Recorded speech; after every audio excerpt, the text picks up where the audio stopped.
अब ये देखिए रसखान की सवैया।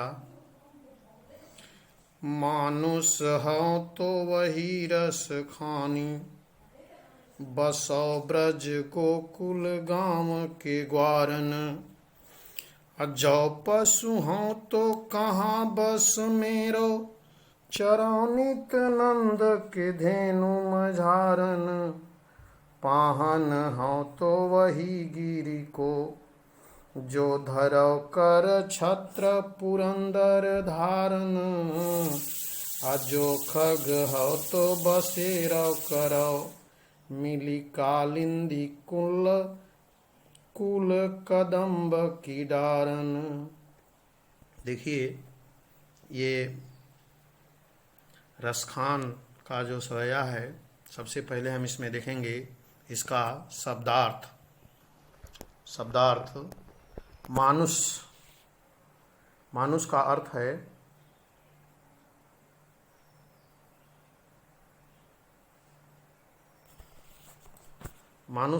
है मनुष्य। मनुष्य। ग्वारन,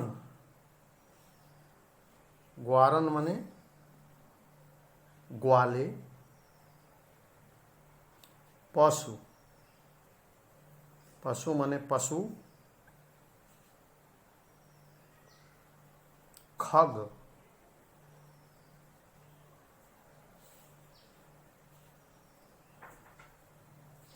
खग माने पक्षी। बसेरो माने बसेरा, बसेरा करूँ रहूं, निवास स्थान। कालिंदी, कालिंदी मतलब यमुना नदी को कालिंदी कहा जाता है। कुल माने किनारा। डारन मतलब डाल पर। गिरि माने पहाड़।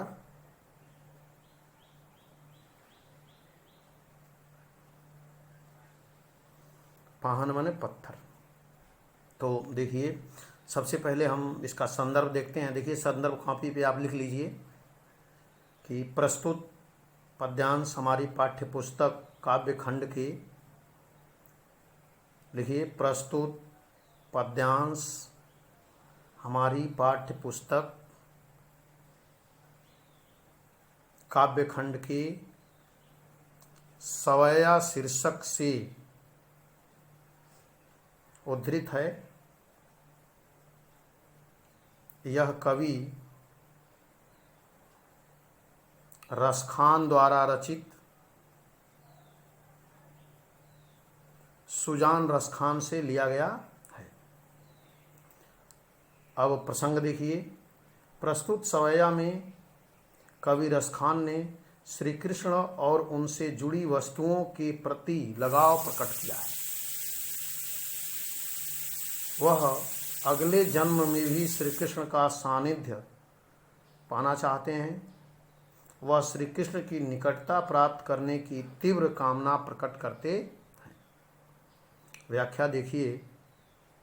श्री कृष्ण की लीला भूमि ब्रज के प्रति अपना लगाव प्रकट करते हुए कवि रसखान कहते हैं कि हे भगवान, मानुष हूँ तो वहीं रसखान बसौ ब्रज गोकुल गांव के ग्वारन। हे भगवान, मृत्यु के पश्चात यदि मैं अगला जन्म मनुष्य के रूप में लूँ, मानुष हूँ, अगर मैं मनुष्य के रूप में लूँ तो मेरी इच्छा है कि मैं ब्रज भूमि में ग्वालों के बीच में निवास करूं। तो वहीं रसखान बसौ ब्रज गोकुल गांव के ग्वारन। यदि मैं अगले जन्म में मनुष्य बनूं तो मेरी यही इच्छा है कि मैं ब्रजभूमि में ग्वालों के बीच में निवास करूं।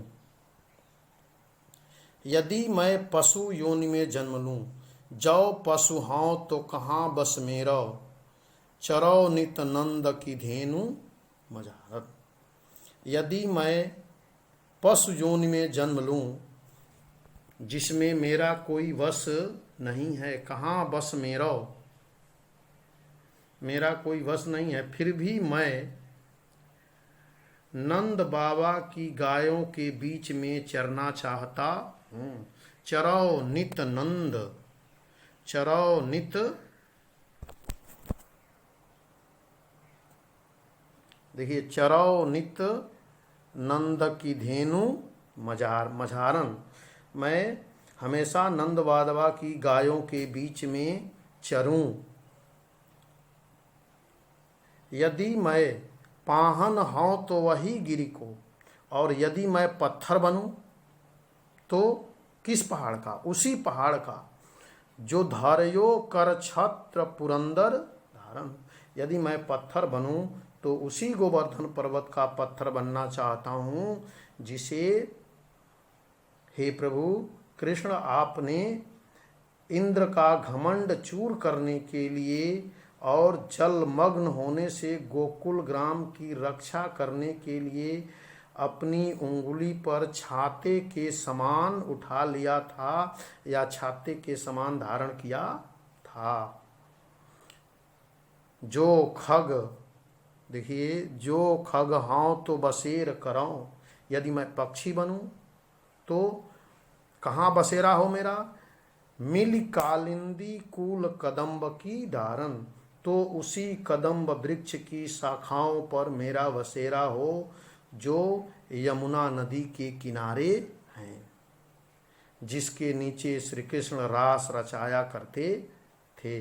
कहने का अभिप्राय यह है कि कवि रसखान हर रूप में अपने आराध्य श्री कृष्ण के समीप ही रहना चाहते हैं। काव्य सुंदर देखिए, भाषा ब्रजभाषा है, शैली मुक्तक शैली में लिखा गया है। ये गुण, प्रसाद, रस भक्ति और शांत रस है। छंद सवैया छंद है।